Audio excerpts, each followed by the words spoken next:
Kinshasa Mbote, vous êtes tellement ébélé à Kolanda magazine Nabino d'actualité en ligne à la facile plus 243 Nazana plaisir et Rokuta Nabino.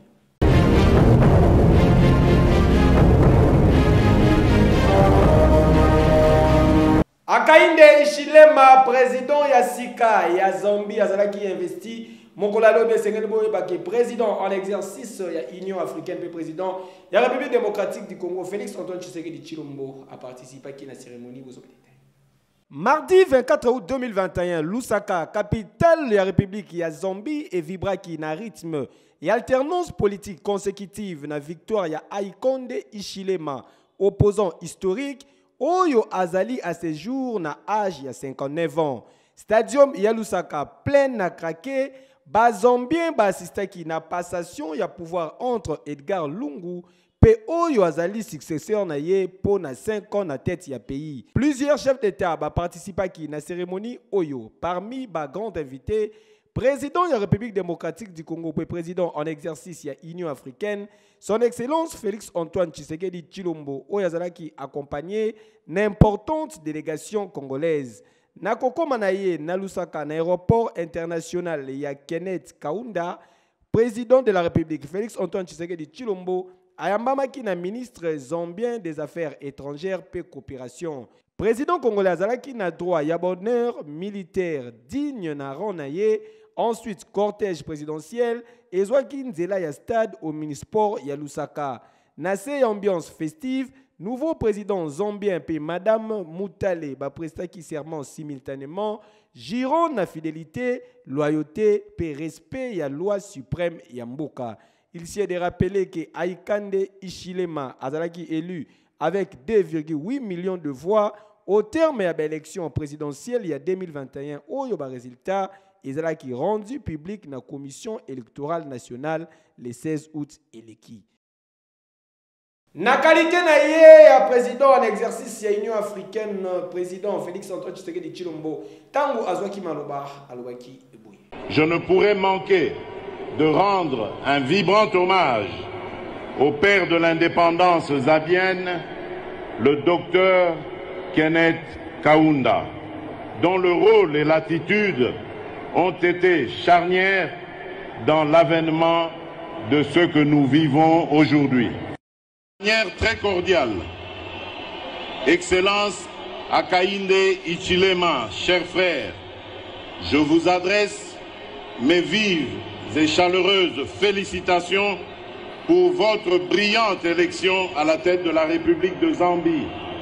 Conscient des défis qui sont les vôtres dès aujourd'hui, je vous souhaite un fructueux mandat et vous assure de l'accompagnement de l'Union africaine conformément à ses missions et à ses compétences. Conseil de sécurité, il y a Okatanga et Serenisaki Mokola Lobby, Liboso et gouverneur, il y a province, Excellence Jacques Kabula Katoué, vous avez 4 points dont les divers étaient inscrits à l'ordre du jour.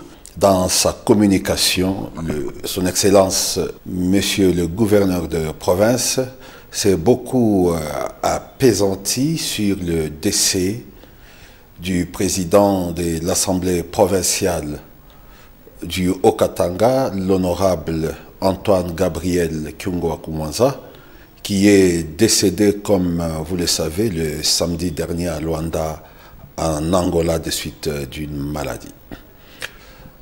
Son Excellence, Monsieur le gouverneur de province, a tenu informer le Conseil de sécurité de l'arrivée demain mercredi de la dépouille mortelle du dauphin et que tous les Haut-Katangais seront mobilisés pour accueillir celui qu'on appelait l'éléphant du Congo, le baobab du Katanga, la sentinelle du Katanga. Le gouverneur de province, dans sa communication, a tenu aussi à informer au Conseil de sécurité l'arrivée ce jeudi de son Excellence Monsieur le Président de la République, Antoine Félix Tshisekedi Tshilombo, qui vient personnellement assister aux obsèques du président de l'Assemblée provinciale et président aussi de l'Union sacrée dans la province du Haut-Katanga, qui sera inhumé ce jeudi à Lubumbashi. Dans le deuxième point, le Conseil de sécurité de la province du Haut-Katanga a traité de la situation sanitaire en ce qui concerne la COVID-19. C'est en ce sens que le ministre provincial de la Santé, le docteur Joseph Sambi, a été invité pour faire état de la situation de cette maladie dans notre province. Pour le ministre de la Santé, la situation est stabilisée avec une tendance ascendante. Néanmoins, il a encore exhorté le Conseil de sécurité pour qu'on puisse veiller aux strictes applications des mesures barrières et du port obligatoire de masques. Comité, il y a toilettage des fichiers, il y a paye. Rapport, Nombre des établissements à contrôler sur toute l'étendue de la République. 57 210. Les établissements effectivement contrôlés par les missionnaires. 57 174. Il se dégage un écart de 49 établissements qui n'ont pas été contrôlés par les missionnaires. Et c'est là pour la simple raison que la plupart de ces établissements se trouvent dans des zones à forte insécurité, mais également d'autres établissements sont des écoles consulaires qui se trouvent en dehors du territoire national. 42 établissements ont été détectés comme établissements fictifs. 879 établissements ont été déclarés non viables.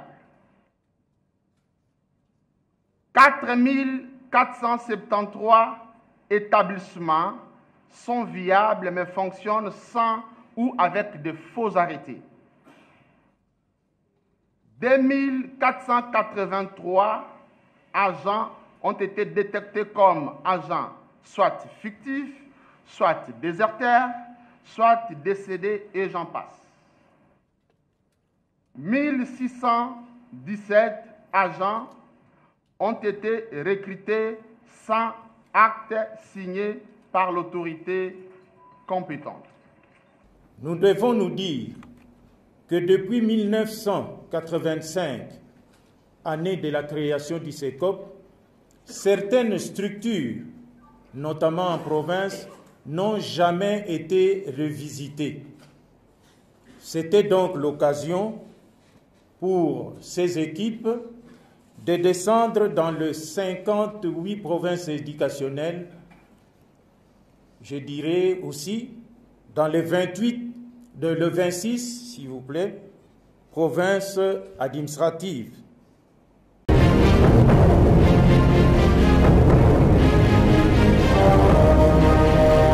Désignation, il y a membre, il y a Seigneur et Seigneur Boyebakelor, il y a adresse traditionnelle, chef spirituel l'église Kimbangu, c'était Papa Simo Kimbangu, Kiangani, Atalisa qui positionne.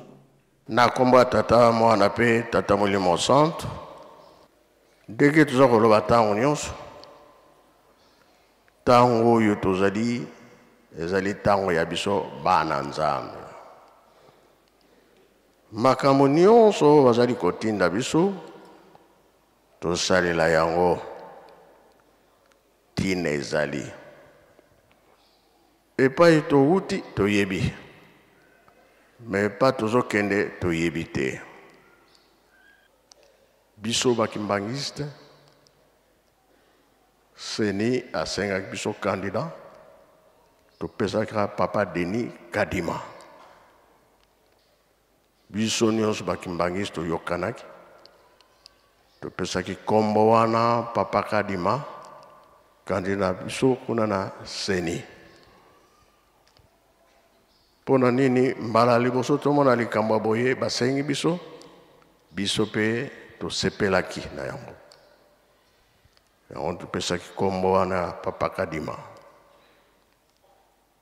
tozali sûr que mokili mobimba bozali kolanda biso na likambo oyo ya seni candidat na biso Papa Kadima pesaki kombo nanga muna bango pe bandeko ya FCC batikalaki nsima te ba réagir par rapport ya dossier ya seni oyo eza kafukafu biso FCC tozali na problème moko te toboyi maponami te mais esalema na ndenge ya molongo la confession religieuse bayokana majorité bayokana opposition bayokana batina 15 personnes wana biso pe ba député ponga na za député na ponamaki toloba iyo na niveau ya plénière et liboso ya biso toloba iyo il faut tout ça la commission oyo to bengi paritaire bato ya ba député opposition jomi ba député ya majorité jomi totali musana biso za lokola validation ya mandat soki basali na ndenge ya malamu biso nyonso tomoni ke tozali sécurisé tokokene na kimia nyonso et c'est ça kosangana et puis akotinda bakum tant que préalable wana elongwi te hein na tango bazali kaka na désordre na bango wana jusqu'à présent FCC azali hein kumi bomba nanu o to bengaka azako se réserver toyoki o kaka na ndenge président citoyen Mbosso alingi kokomisa pays na kokoso ekolo na biso pe aza koyeba yango te alobi na plénière oyo elekaki alobi bokende na baninga bakende na élection bakende te en tout cas tokoki kokanga ekolo te na 2006 IDPS akendeki na baélection te azali kokosa ezalaki ndenge wana te baélection ya 2006 batexte lokola oyo ezalaki te ezalaki baélection oyo touti na dialogue na masolo ya baimboka tozalaki kuna na ba composante et entité bino moko boyebaki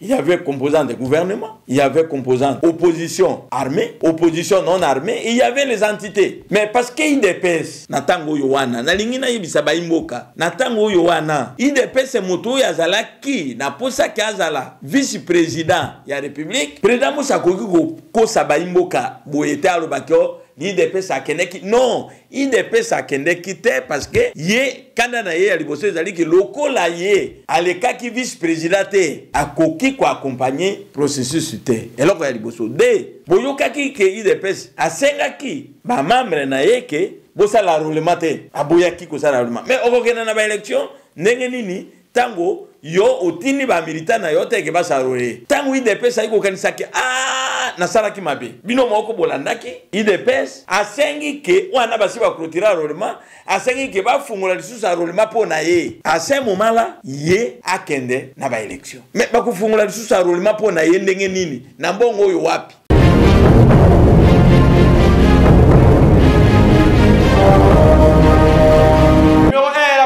d'assainissement ya ville province ya Kinshasa salisaki mobangi na parade lobeleki ya kutanaki na Ange Kimi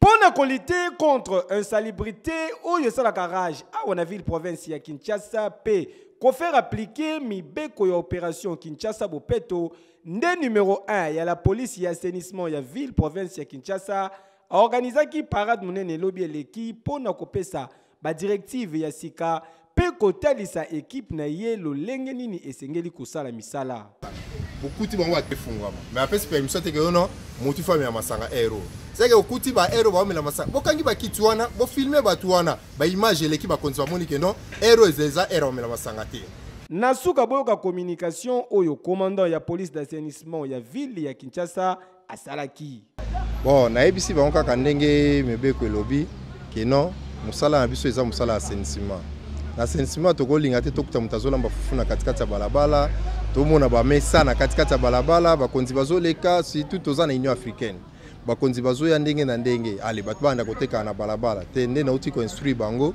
na tolingi balabala nyonso ba terre principale fo ezala polele muto ata mesa te muto atekelo kote o kioske muto alamba fufu pas question na balabala tomona babari te que non ero eza ero mela masanga te masanga mela maka après midi mais ero ke okuti bato bakangi batandi bakiti babandi ko mela masanga ezalaka te ah oui boyende tokolonga salité na Kinshasa pour ville oyo pardon mawa mingi kokamwe totamwa toujours na sima règlement oyo aza na voie normale na ye oyo touche ete mais oyo aza na voie normale les gars il faut kokanga il faut kolongola nyonso bazoteka na banzela il faut kolongola bango.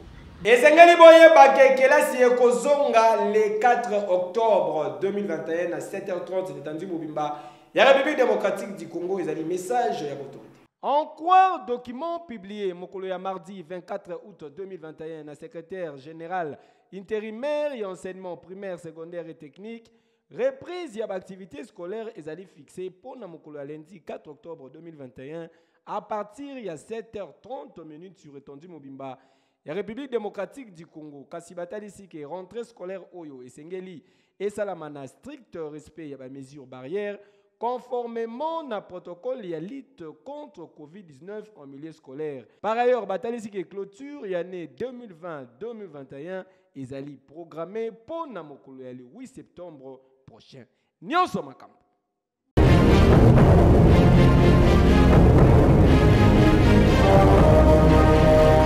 « 57 cas ezali testés positifs, 24 personnes bazali guéri, 2 cas il y a décès ezali enregistré dans la République démocratique du Congo. Ezali message au comité multisectoriel il y a riposte contre Covid-19. Commentaire signé Pistis Moulo.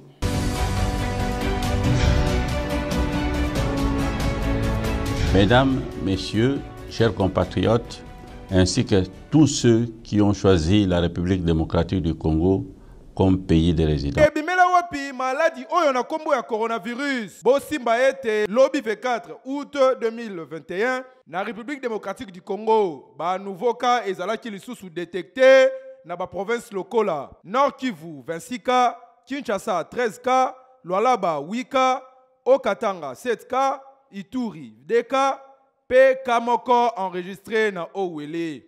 Selon le comité multisectoriel, il y a riposte contre Covid-19, 24 nouveaux cas ezalaki guéri, P des morts ezali signalés. Eh Keyo! Oui!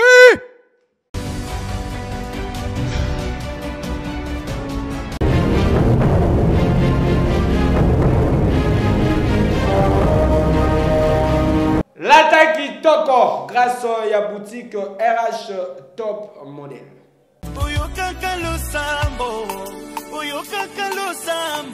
Kinshasa, bamama ya Congo, Kinshasa pe Brazzaville, boya bisabango ke banvoiti te. Désormais, pour na kolata malamu, ba boutique RH Top Model, etiki ba porte na yango polele, pour na ko permettre bino bozo ba vêtements ya qualité, bo banga te po awa bataille nyonso ezali. Ba pantalon, ba robe simple, ba robe ya soirée, ya cérémonie, ba chaussures, ba sandales, ma papa, ba ketchi ya solo, nyonso esengeli po na ba maman, ba femme d'affaires, ba jeune fille ya swag, boko kuta yango na ba boutique RH Top Model.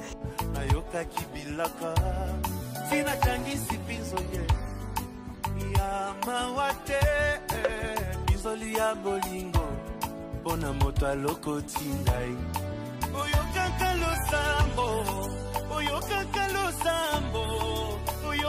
losambo soki bataleli owe oyokaka losambo po mitungisa na bino te po ba boutique RH Top Model ebongiseli bino ba service ya livraison à domicile, achat en ligne, pe expédition na ba province.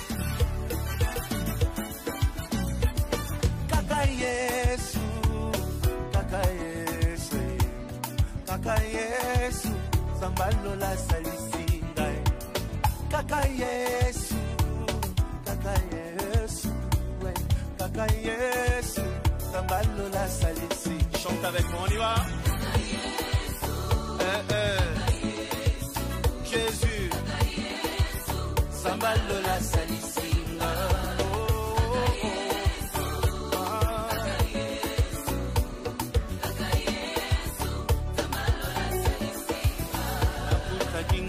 katia pasi asalisi mituna nanga ezwi piano. Pour na plus de précision, bokoki kobenga na ba numéro ezali affiché to pe boleki na ba boutique RH Top Model oyo ezwami na avenue Colonel Lukusa na commune ya Gombe référence premier shopping mall na premier niveau Oza Mobimba. Topé Mususu Oezwami na numéro 1 et avenue Mont des Arts na commune ya Gombe Musikate na école cours Sénègue. Kasi bobo zanateke ba boutique RH Top Model ezali polele du lundi kino dimanche de 9h à 20h. Kasi dimanche na premier mall exceptionnellement de 13h à 19h. RH Top Model, vous rendre top, c'est notre devoir. Qui dit mieux? Hey, yo!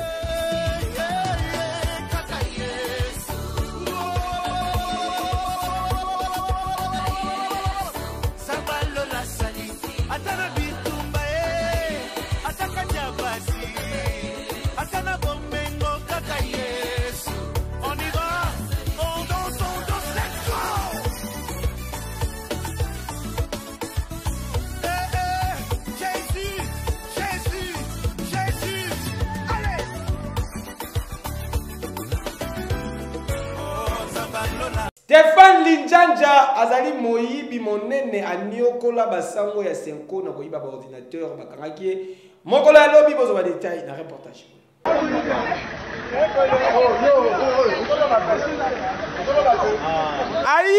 Aiba kasi lelo azwami botala e bien tango mususu ndeko na bino tope mwana ya quartier na bino kombo na ye Stéphane Linjanja aniokola bandeko ya senko na koyiba ba ordinateur ba comprendra te façon ba laptop elimwaka nzoka nde ye mutayaka kozwa yango lelo akwei grâce ya ba caméra ya surveillance botala ndeko mobali ndenge azali spécialiste ya kobombelongi kasi mayele na porte-monnaie na ye oyo ezalaki kaka na 2000 francs ya pamba na kati fanda bo basaki na ngai ba na obiso saki na basapa eza kuna nini fanda c'est quoi ba iba on fait à 100 ans bolo on oza no weba problème ezati problème banaka c'est bunga bunga eza ka bangu moi si on ne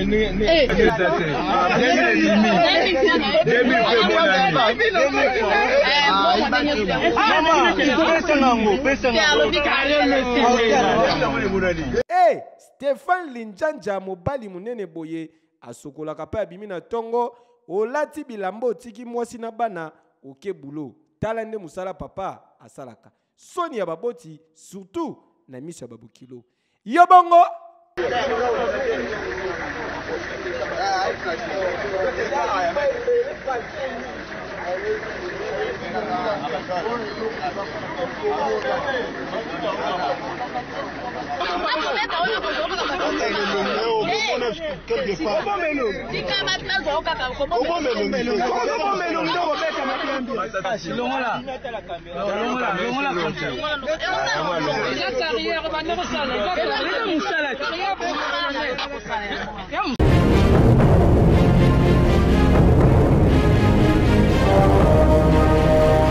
Papopi JDT Moulopwe rendez-vous ezali fixé na ye mokolo ya vendredi oyo na village chez Temba à commentaire. Ah oui, enfin Masolo et Fungwami à l'occasion ya reprise ya activité na village chez Temba mokolo ya vendredi 27 août oyo et Koyinda Mabe avec JDT Moulopwe Papa Popi akobete la bino mindule ya kitoko à partir ya 16h déjà mutwazanga te po ekozala somo. Alors tout on a ce vendredi 27 août à partir de 17h ici même au village chez Temba à guichet fermé sur invitation. Donc benga numéro où ils ont s'afficher juste une affiche bana ya poto ba député tout comme musique qui a bien rumba love ba musicien to beng tout le monde donc tout le monde a invité mais benga pour invitation. Tokuta na biso nyonso vendredi 27 août oyo sur invitation s'il vous plaît tout en respectant ba geste barrière. Village chez Temba temple de l'ambiance ezomi na numéro 10 ya avenue du port na commune ya Gombe soki okomi kaka na rond-point Forestcom Oza Mobimba oyo wapi qui dit mieux. Eh keyo. Oui. Jadi alakite atikinga maboko polele pauvreté ya motema elatinga lisusu na nzoto na komisopa natikali na mai na miso mpo na lela njadile teta na ngai pourquoi. Les tout-puissants du rap africain, Gaz Fabulous en production. Mokola le 4 septembre, Oyo na Twin Bar et pas ya PDG Blanchi Kiboko. Reportage. Mukolo mbongo, aye, Charlie Chilanda, aye kolia bambongo, naye. Aïe, aïe, les tout-puissants du rap africain, Gaz Fabulous Sinyama, le plus frais de sa génération, en production Mokola samedi 4 septembre, et Koyinda Mabena Temple de l'ambiance na commune limitée, Sif Lodge, Sif Night Club Twin Bar et Sikase Moko, Oyo client à se senta à l'aise. Alors, Ozalaka Mukolombongo, Kozangate, Tokutana Biso Nyonso à partir ya 15h déjà, ba porte et Kozala Polele, pour la soirée aïe. Yo, rendez-vous à la maison Sif Lodge. Hein? Votre dans ce 4 septembre, va dans tout à Kin, va dans tout à Lemba, Limité, Moumé, je ne sais pas moi quelle commune. Je vous donne un dans Sif Lodge. Le 4 septembre, Gaz Fabulous sont chauffés. Signons-moi. The Twin Bar is back, Sif Night Club et Zozelabino, tout en respectant ma geste barrière, Boyato Sepela Lisusu, Bobo Mesano. Une seule adresse, avenue Ngouya numéro 6, na chaussée Lumumba, 12e rue résidentielle, na commune Yalimete. Qui du mieux? Eh, Kejo, oui!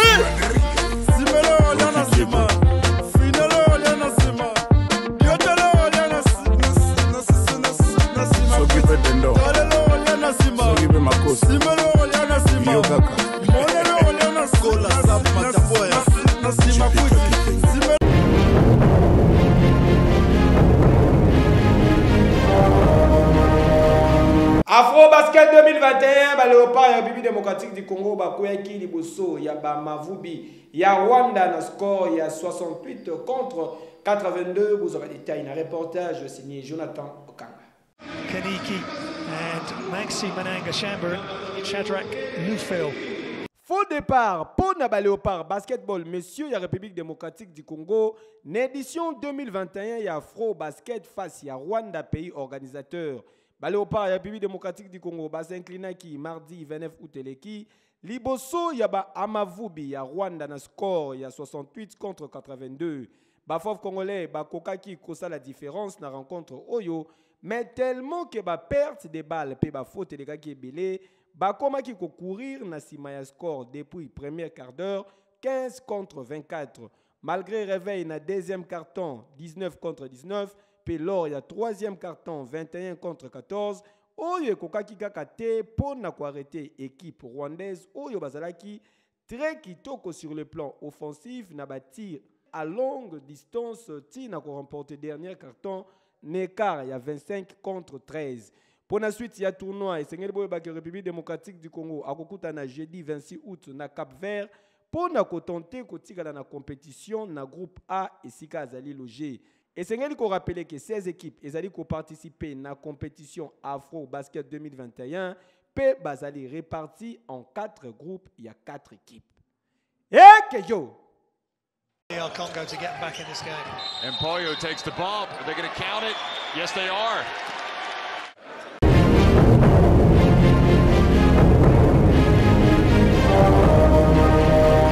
Communication du mou pour la bonne humeur. Tolanda papa like. Fitamani narubi bombe lokoi bia bombe lokoi bana nga batang baza muna nga na bana ngariema baza kusipila wana na ngariema na maison héritier etika ni tulata bilamba bia batatu ah papa laka yeyo bandiku kaka na ngaba liboso maison héritier de tuvanda kana ngaba wana na ngariema tuvandi kaka bo tukinda kuzwa bilamba tutala boy basoda baza kuya Patrick batude Patrick kanga bango tupusani pembeni tutala boy bakangi mutu moto moko bakangi mama moko na bakori na ye bakangi papa mako na $4,000 na ye bakangi mwana mwasi moko na babiloko na ye bakangi héritier pa utaki Dubai na bilamba na ye bandiku tumuna kaka basoda balobi ali di ali buzwa biloko wana ngai siko inakumanyi na ndaku nakuti kaka lipa pamba ngana rubite funa bima na kendo lukelo nini na kulela lipa ngawana na boutique wo na sumbi diama na ye nango tango na komi ko na yuka di kanga bango hey basuda batulinga yo ozana nini na bitse ba mkonzi nde butumo na ngao nazata ni lote nazaka na diama na yuka kapitani na bwanga bwa mitindu botika mutamoto wana kende botika mutababodi botika pe muta $4000 kende tukanyi mutazana diama ab bango tukanyi mutazana diama bandiku ndenga bakanga ngabongo batu wana ni asu bakei badite bakei namuna kaka mkonza bio masa yo tutiki bataba moto tutiki batu nyonso yo bimisa diama sa nini pesa biso diama tukabulanga oh mukonzi nakopia bino diama ngoboye ndenge nini oya azana lipa na ye apasula na tsela inda mungabe na sa nini na kena yo mukonzi abi diama nini yo zulu bilanga na bi oh ibanga bino bokanisi diama yo wapi oh diama ya diama ngana vite eza diama manteka tokomi na suka ya présentation ya magazine na bino plus 243 merci pour la confiance et fidélité. Numéro ezali wana, ozali na posa kosala stage, ozali journaliste, ozali caméraman contacté pour na plus de détails. Bamata, baki tawa baluka mabele ya kosamba bezate musala ici monani différence. Yamai na mafuta merci na Marc Langa azalaki na sima caméra pistis Moulou na montage P réalisation Jonathan Kanga na concours rédactionnel. Ngai na bino tukutani mokolo lobi. Ba mama